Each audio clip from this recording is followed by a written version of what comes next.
Good morning, everybody. As we go on to the last part of the nervous system, there is the clinical examination of nervous system, which is clinical examination of the cranial nerves. As you all know, there are 12 pairs of cranial nerves. Some of the cranial nerves contain only sensory fibers and thus are called as sensory cranial nerves. And a few nerves are predominantly motor and function are therefore called as motor cranial nerves.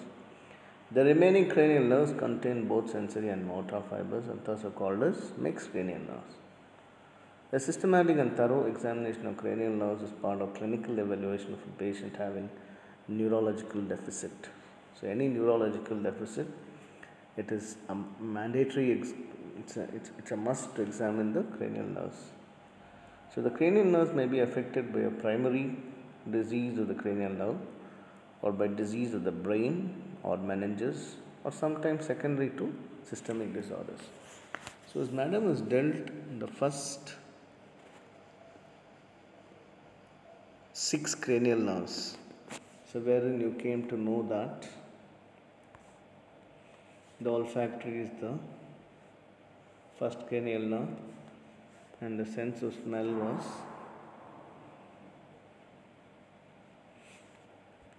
examined, the optic nerve,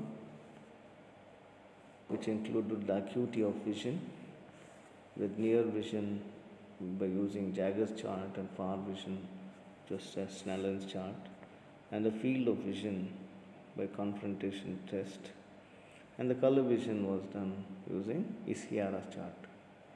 And the pupillary light reflex is like direct light reflex and indirect light reflex. And the last, the accommodation reflex. Whenever we examine the cranial nerves, the third, fourth, sixth are examined together.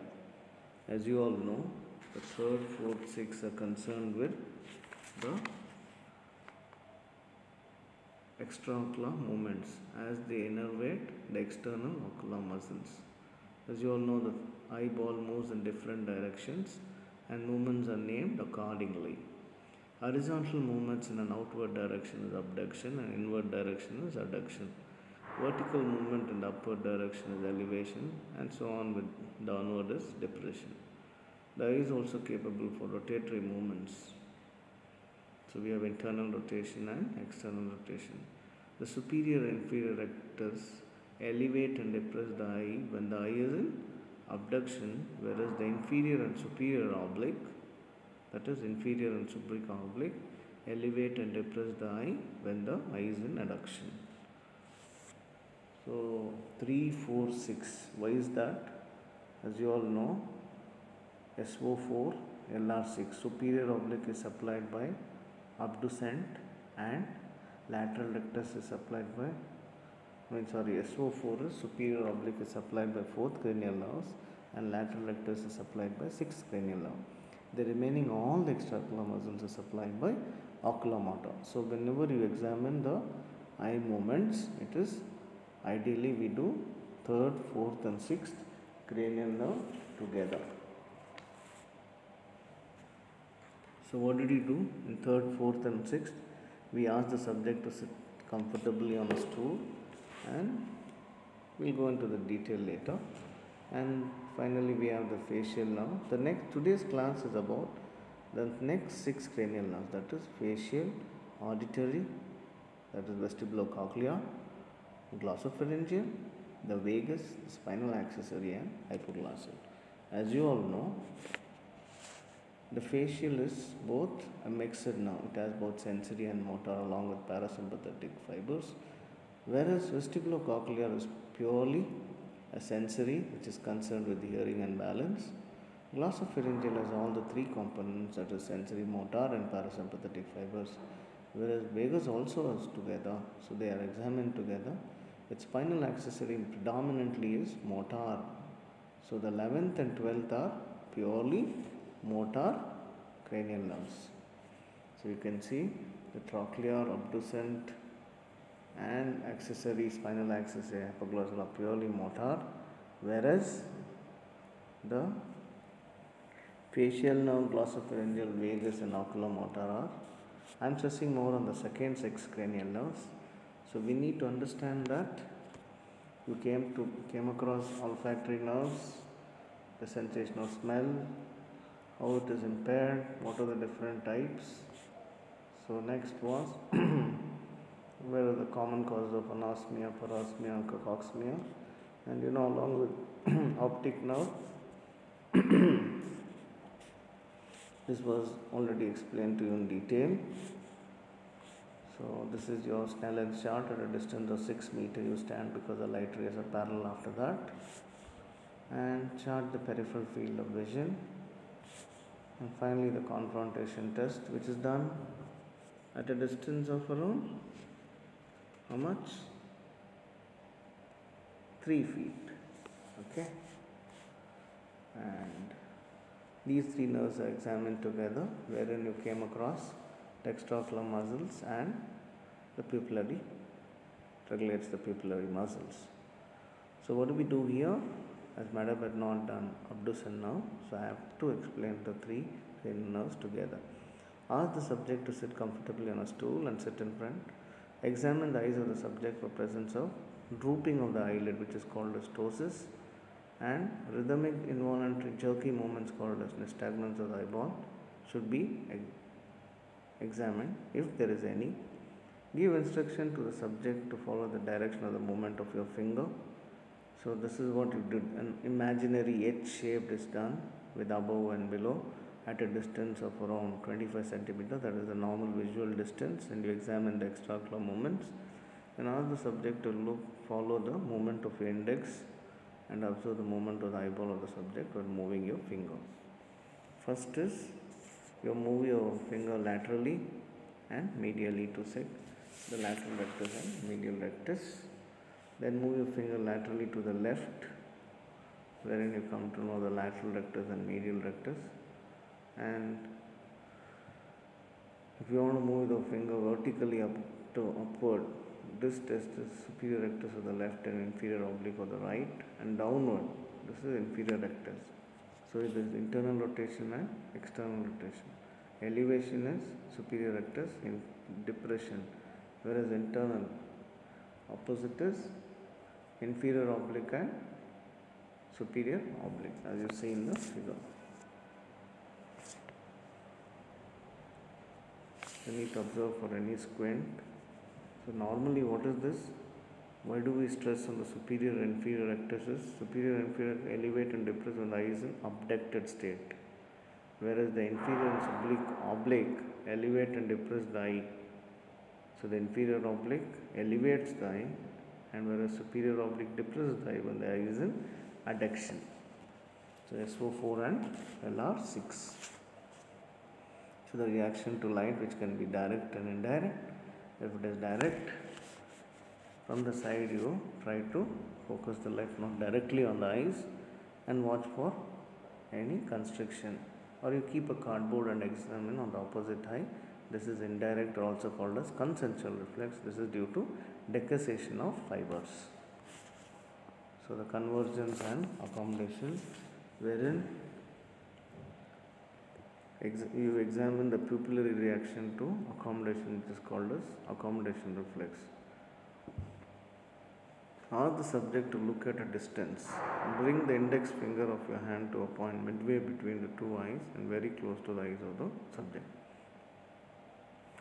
Ask the subject to look at the tip of your index finger. Examine for medial deviation and pupillary constriction. So normally this is a near response, wherein there is convergence of eyes, the pupillary constriction as he accommodates for the finger. The third change is increase in anterior curvature of the lens, which is not visible to the naked eye. This can be demonstrated with Purkinje images.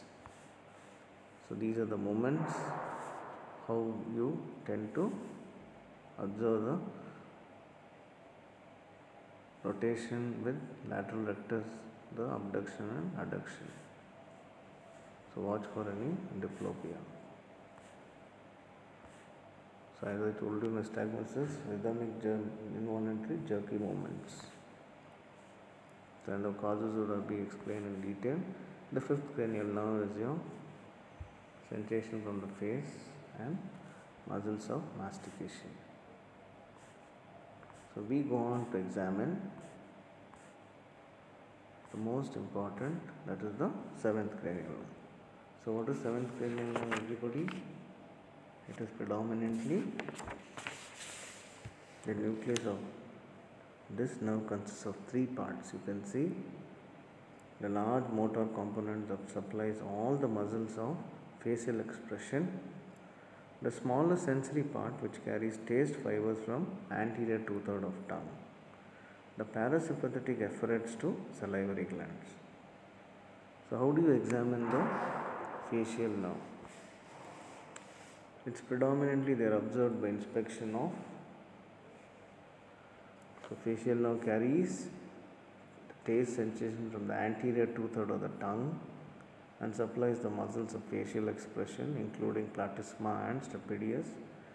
Therefore, the examination of taste sensation of the anterior two-thirds of the tongue and the ability of the subject to perform all facial expression tests the intactness of facial nerve.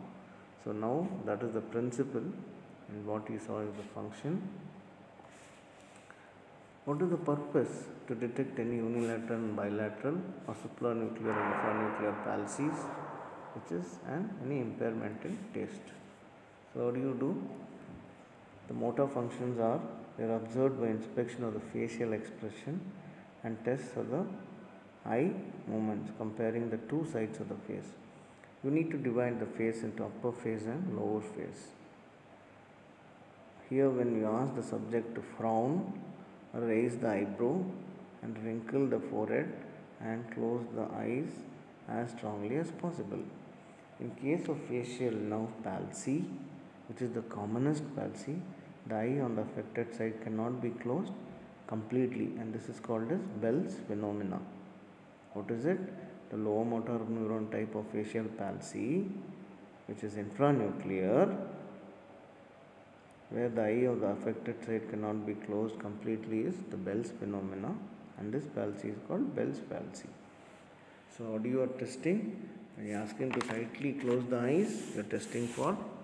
When you frown, you check for wrinkles of the forehead to test the frontal belly of occipitofrontalis, that is frowning. Second is ask the subject to shut his eyes as tightly as he can. Try to open while he tries to keep them closed. This is for orbicularis oculi. If the nerve is one side of the nerve is paralyzed, the affected eye is either not closed at all, in which case the eyeball rolls upward to make up for the failure of the lid to descend. This is Bell's phenomena. If the eye is closed, the eyelashes are not buried. Bell's phenomena is a normal phenomena which is preserved in facial palsies of lower motor neuron. The next one is orbicularis oris. You ask the subject to show his teeth. Look for deviation in the angle of the mouth. If present, test for orbicularis oris. If the seventh nerve is paralyzed, the angle of the mouth on the affected side becomes less prominent. You can see how all the tests, as he blows, clenches, whistles. Okay? And instead of being elevated upwards and laterally, it is drawn towards the midline by the unopposed action of orbicularis. Ask the subject to inflate his mouth with the air and blow out his cheek. This is for buccinator muscle. If there is paralysis, air escapes from the mouth more easily from the paralyzed side. Ask the subject to whistle. This you are testing for both orbicularis oris and buccinator. Ask him to clench the teeth and observe the prominence of platysma. Then next we test for the taste sensation. So we have tested for the orbicularis oculi for the eyes, the frowning when we do the frontal belly of occipitofrontalis, and when he shows his teeth, it's orbicularis oris, and he inflates or whistles, it is orbicularis oris and buccinator. So next is we test for the taste sensation from the anterior two-thirds of the tongue. Ask the subject to protrude his tongue. Dip one glass in the sweet solution and touch different parts of the tongue of the subject with the tip of the rod. Ask him what taste is he able to sense. Similarly, repeat the procedure with salt, sour, bitter and solutions using separate glass rod for each solution. While testing for different taste sensation, the relative distribution of taste buds in the tongue for different modalities of test should be kept in mind. So there are 5, which is umami also. The taste buds for sweet are more concentrated at the tip. It's bitter at the back and sour on the sides. Normally, we need to rinse the mouth after testing for each solution. The sensation of bitterness with quitta we test in the last because it lasts for a longer time. So once again, for upper face, we ask him to frown, raise the eyebrow, wrinkle the forehead and close the eyes as tightly and strongly as possible. In case of Bell's palsy, that is facial nerve palsy, the eye on the affected side cannot be closed, it moves upwards to compensate. This Bell's phenomena. Next is we attempt to open the subject's eyes while he is forcibly closing them. If the orbicular oculi is functioning normally, it is almost impossible to do so. The lower face, we ask him to show the teeth. In cranial nerve palsy, the mouth is drawn to the healthy side. Blow out the cheeks. Tap on the inflated cheek will cause air to easily escape on the paralyzed side. Then platysma, ask the subject to depress the chin against resistance. Observe the skin under the chin for contraction. The sensory functions are: the taste sensation was tested. Normally, is observed by the fibers that pass from the fifth cranial nerve into the facial nerve through chorda tympani. So we use sugar, salt, quinine and vinegar respectively. We need to close the eyes and ask the subject to protrude and with different glass rods for testing. After every test, we ask him to rinse the mouth. And we apply quinine last because its effect is lasting longer than others. Here we must know about upper motor neuron lesion, that is above the level of pons. It shows weakness in the movements of lower part of the face more than the upper part. This is because the upper facial structures are innervated by fibers from both, that is they have bilateral representation, while the lower facial movements are controlled by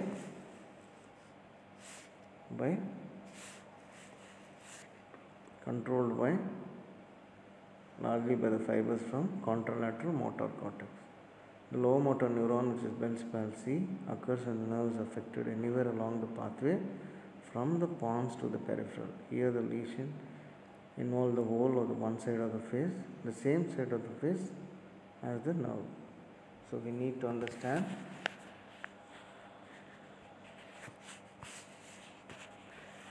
and the last is the corneal reflex, closure of the eye. Bell's palsy reflects the closed affected side. Normally the cause for facial paralysis it can be due to neoplasms affecting thalamus or Parkinsonism, cerebrovascular accident and Guillain-Barré syndrome, with Bell's palsy being the commonest infranuclear palsy. So there is supranuclear palsy and infranuclear palsy. So the next nerve is vestibulocochlear nerve. Once again, we examine for the facial expression and the taste sensation in facial nerve mainly. And we came to know the symptoms can be supranuclear or infranuclear palsy. The commonest is infranuclear palsy. Both upper and lower part of the face are equally affected. Taste sensation may be lost. No involvement of emotional components of facial.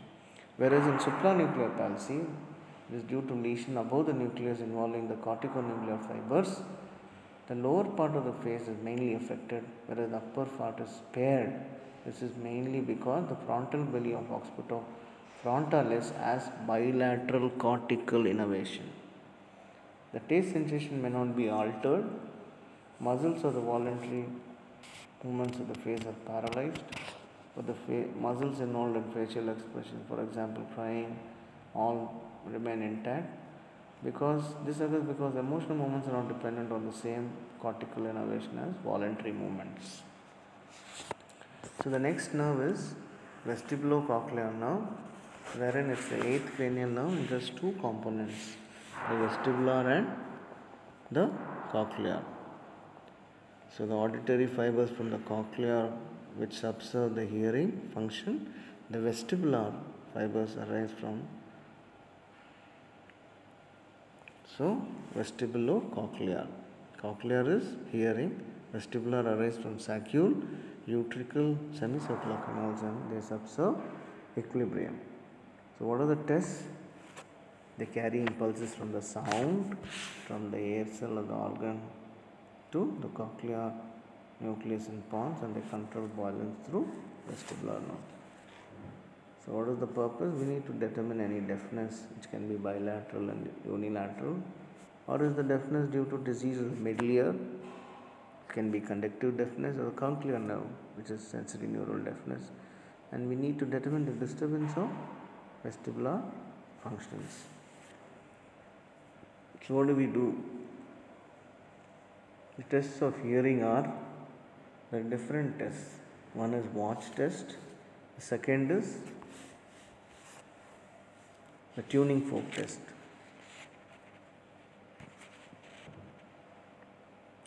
So watch test is stand behind the subject and ask him to shut his eyes while occluding one ear with his warm finger.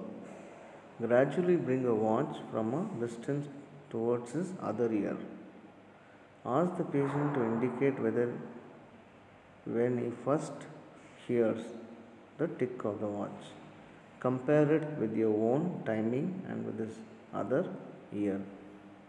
So this is watch test. The second is the tuning fork test. We use tuning forks of 256 and 512 cycles per second, not 128. 128 we use for vibration sense. What is the principle of this tuning fork test? Here we have, for example, in air conduction, the sound traverses the outer and middle ear to reach the cochlea, where it stimulates the organ of Corti, while in bone conduction, hearing, sound traverses the skull bones to reach the organ of Corti. Thus, pathological conditions in the outer and middle ear will reduce air conduction. This is referred to as conductive deafness if there is middle ear infection. Lesions in the inner ear or the central pathways reduce both AC, air conduction is AC, BC is bone conduction, and this is called sensory neural deafness. The first test is Rene's test. This test compares the patient's AC, that is air conduction hearing, with his bone conduction. So the patient's both air conduction and bone conduction is compared. Place the base of the, how do you perform? Strike the tuning fork gently over the hypothenar, that is the prong should be gently striked, and place the base of the vibrating tuning fork on the mastoid process behind the ear. When the patient can no longer hear the sound, quickly place the fork close to the ear and ascertain whether the sound can still be heard. Normally the sound can be heard longer through air than bone because air conduction is better than bone conduction. Rene's test is positive, but in conductive deafness, so in air conduction is better than bone conduction, Rene's test is positive. But in conductive deafness, bone conduction is better than AC, which means Rinne's test is negative. It's a paradox. However, ear conduction is better than bone conduction in sensory neural deafness in partial lesions of the cochlea and central auditory. So place it on the mastoid process, ask him, you can still hear, and instruct him to say now. When the sound ceases, keep it on the external meatus. Again, note the. So in middle ear deafness, note is not heard. In nerve deafness, air and bone conduction are reduced, but air remains better. So the second test is Weber's lateralizing test. Hit the prongs of the fork against the hypothenar eminence or hard surface to make it vibrate. Here the base of the tuning fork is placed on the base of the vibrating tuning fork on the top of the patient's head or in the middle of the forehead. Ask the patient which side hears the sound better. Normally it is equal in both the ears. Note whether the test lateralizes and to which side. This side in which he hears it better. In nerve deafness, the sound appears to be heard on the normal ear. In chronic middle ear, it is conducted to the abnormal ear. Okay? Normally, you should hear on both the sides. If it lateralizes to one ear, in normal ear it is nerve deafness, or in the abnormal ear it is middle ear, that is conductive deafness. The common causes of deafness are, it can be due to otitis media, which is ASOM and CSOM, acute suppurative otitis media, which is infection in the middle ear, or external ear, otitis externa, or eustachian tube catarrh, prolonged exposure to loud noise, old age, meningitis, demyelinating discs, and disease, deafness due to drugs like streptomycin. The next test is, what are the vestibular tests? Here we test for the presence of Romberg sign and the nystagmus. It is involuntary oscillatory movement which may be vertical, horizontal and rotatory. If the patient is seated, hold your finger and arms length away, level with the patient's eyes. Ask the patient to look at and follow the finger of your finger. Tip of the finger as you slowly move it up and down, then side to side. Look at the patient's eyes for any oscillations. If yes, then note whether it is horizontal, vertical, and which direction of gaze causes the most marked nystagmus. So you test for nystagmus, which may appear due to vestibular lesions due to vestibular apparatus, vestibular nuclei, and flocculonodal lobe. So the next test is Romberg's test. You observe equilibrium, ask him to walk and stand, observe for eye movements. Closing the eyes, you should not sway either side. We came to know about sensory ataxia. So the next cranial nerve is glossopharyngeal nerve.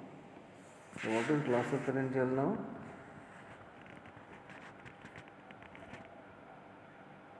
So in vestibulocochlear, you should ask for giddiness, dizziness and vertigo. What is vertigo? External objects seem to be moving around him, and nystagmus. And you need to elicit. Nystagmus can be elicited clinically by hyperextending the neck and rapidly moving the head from side to side. And there is also a test called caloric test, which we don't irrigate the ear with warm water or cold water. This produces nystagmus. This is normally not done. Irrigation with warm or cold water sets up convection current in the endolymph of semicircular canals and produces. And there is also called a rotation test. Rotate the subject in a special rotating chair. Rotation induces nystagmus. So we have come across facial nerve. Next was glossopharyngeal. The vestibulocochlear, the vestibular division concerned with equilibrium, where you assess for equilibrium with Romberg's test and nystagmus. And also we don't do normally the caloric test. And the three tests, which are The Renes test, where the air conduction is better than bone conduction. The Weber's lateralizing test, you strike the prongs and place it on forehead and see whether it is equally heard. Normally in the neural deafness it is heard in the normal ear, and in middle ear infection it is heard in the abnormal ear. So Renes and Weber's test are the tuning fork tests. The next is the glossopharyngeal nerve. It has both sensory and motor component. It is motor to which muscle? As you all know in anatomy, it is to the stylopharyngeus, whereas the sensory component is it carries taste fibers from posterior third of the tongue along with general sensation from soft palate and pharynx. So normally the functions are, that is what you came to know. The general sensory is posterior 1/3, tonsil, tympanic membrane and pharynx. The visceral sensory or subconscious sensation from carotid body and sinus. The visceral motor or parasympathetic stimulation of parotid and controls blood vessels and carotid body. The special sensory carries taste from posterior 1/3 of tongue. The branchial motor supplies the stylopharyngeus. So what do? Here the examination is, you touch the posterior wall of the pharynx with a swab.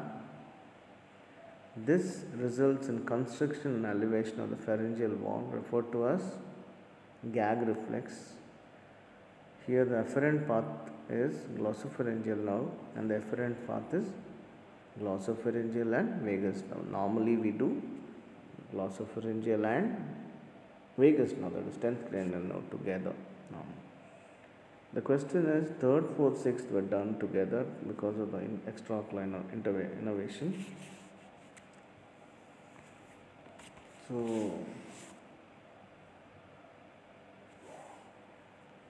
what did we do in glossopharyngeal?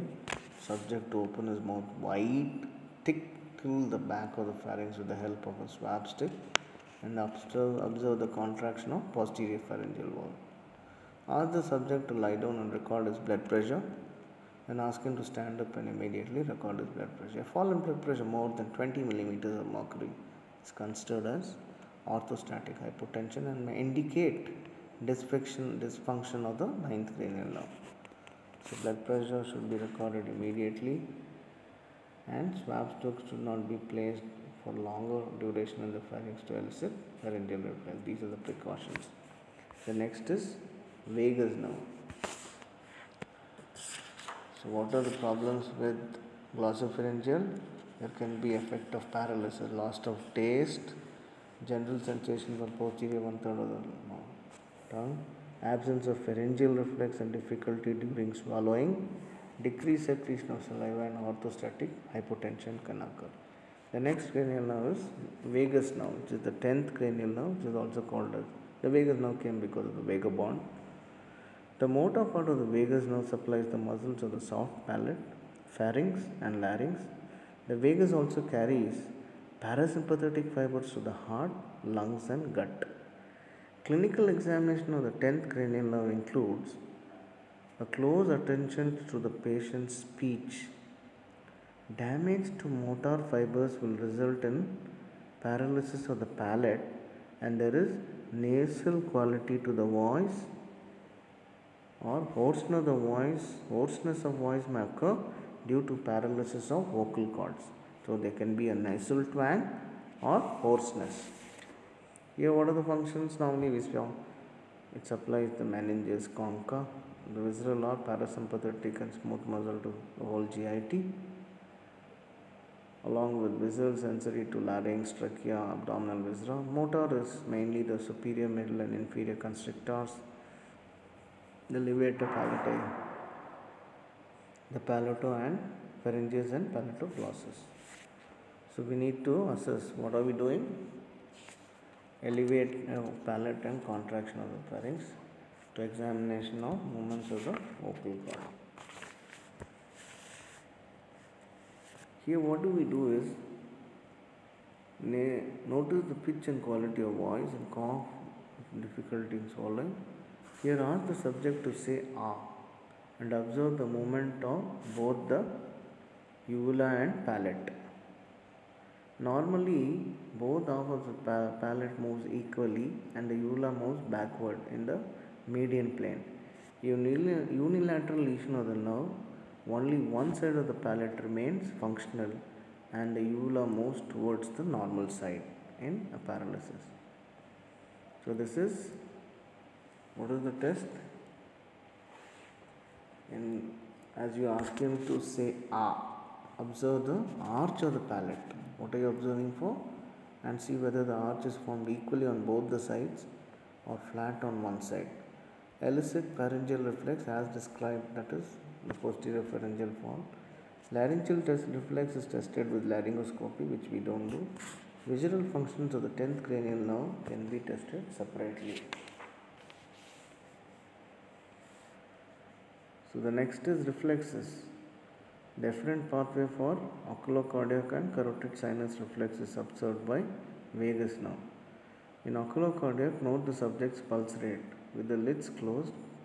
Normally we don't do the press on the eyeball or the outer canthus. Observe whether there is fall in pulse rate. This is oculocardiac.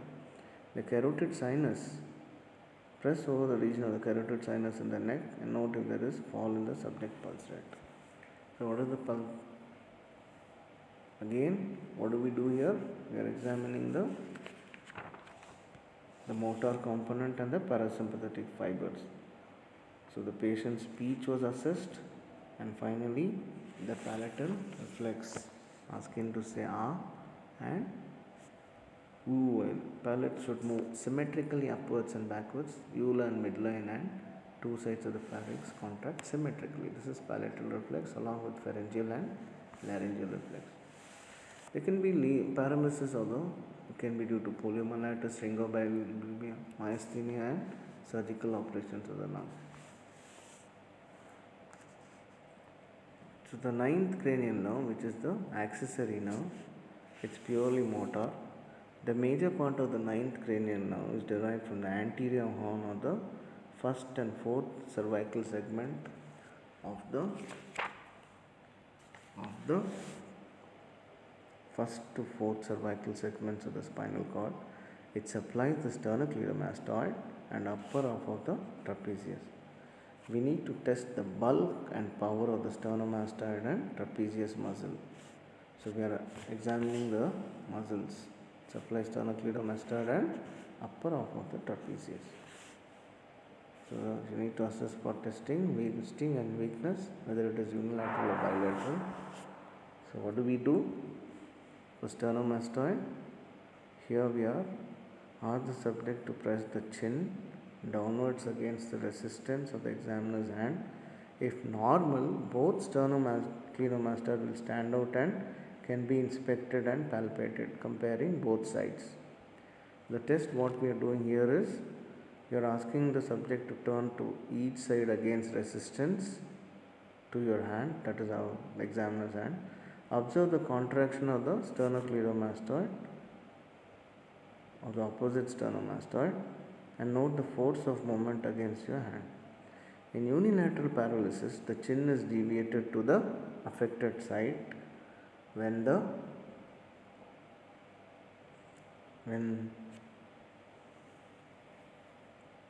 patient tries to press it downwards, and there is impairment of rotation of the chin to the opposite side. So what happens is, inability to rise. If there is a lesion, there is inability to raise the shoulders and difficulty in turning the head. There is drooping of shoulder. What do we do for trapezius muscle? Ask the subject to shrug his shoulders against downward resistance. As we see, shrugging and we are pressing against the downward resistance. Note the strength and contraction of trapezius muscle.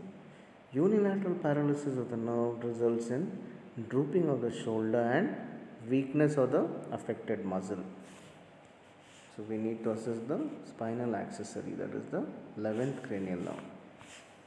So the common causes can be motor neuron disease, poliomyelitis, polyneuropathy, a trauma, or tumor at jugular foramen with sphingomyelin. The last cranial nerve is the hypoglossal. This nerve supplies all the muscles of the tongue. So it controls movements of the tongue, hyoid bone and larynx during and after agglutination. It's purely motor and mainly supplies the muscles of the tongue and depressors of the hyoid bone. Therefore, this nerve is tested by testing the movements of the tongue and hyoid bone. Supplies 3 or 4 extrinsic muscles of the tongue and non-intrinsic muscles of the tongue. So, what do we do? How do we examine? So, the purpose is to inspect the surface of the tongue to detect any wasting, weakness and involuntary movements and to examine any voluntary muscle control. Ask the patient to protrude the tongue and observe for following. First is we need to inspect the subject's tongue as it lies on the floor of the mouth. Look for any fasciculations or atrophy. If there is any fasciculation and atrophy, it suggests lower motor neuron disease. Ask the subject to protrude his tongue. Normally the tongue moves forward in the midline. In unilateral paralysis, as you see here, the tongue deviates towards the paralyzed side because of the action of the normal genioglossus muscle. Instruct the subject to press his tongue against the cheek while you resist the movement by pressure on the outside of the cheek. If there is any unilateral paresis, there will be impairment of the ability to move the tongue towards the normal side.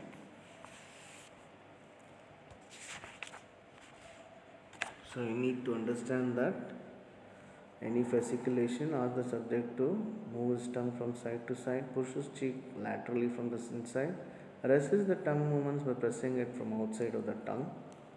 So these are very important. And what normally happens is it can be a lower motor or bilateral or upper motor neuron palsy in hypoglycemia. In lower motor neuron, it can be unilateral or bilateral. So the tongue is pushed. Depends on the type of paralysis. So in bilateral, marked wasting and protrusion is impossible. There can be dysarthria and difficulty in pronouncing T and D in lower motor neuron, bilateral paralysis. Whereas in upper motor neuron, in unilateral, tongue may be pushed to the opposite side. If it is bilateral paralysis, there can be tongue becomes spastic. Dysarthria may be associated with emotional disturbance. Dysphagia may be present. This is due to the inability to swallow because the tongue cannot manipulate the food properly. And the causes can be syringomyelia, poliomyelitis, motor neuron, profound or amyotrophic lateral sclerosis. So we came across 7th cranial nerve, 8th that is facial nerve. We spoke about idea about 3rd, 4th and 6th. Madam had not done 6th. So we know what are the movements of the eyeball, the pupillary reflex and the accommodation reflex. The 3 C's in accommodation reflex: curvature, constriction and convergence.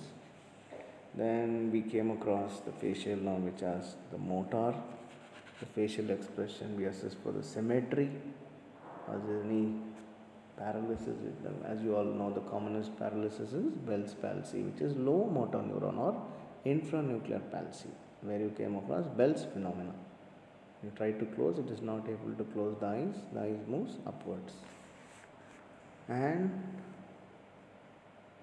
supranuclear palsy, there is bilateral representation. So the upper part of the space is paired. And vestibulocochlear, we came to know vestibular is concerned with the equilibrium and cochlear division is with, we assess by using tuning fork test, which is Renes and Weber's lateralizing test. Then we came across 9th one, the glossopharyngeal, which is having both motor and sensory. We try to assess the pharyngeal reflex, the taste sensation on the posterior 1/3, and the vagus nerve, which assesses the whole visceral functions, the blood pressure, the palatal, the pharyngeal, the laryngeal. Check for BP in glossopharyngeal. And the 11th and 12th is a purely motor. The 11th we assess for the movements of the sternocleidomastoid mastoid and trapezius, whereas the movements of the tongue was assessed and all the abnormalities were explained in detail. Thank you.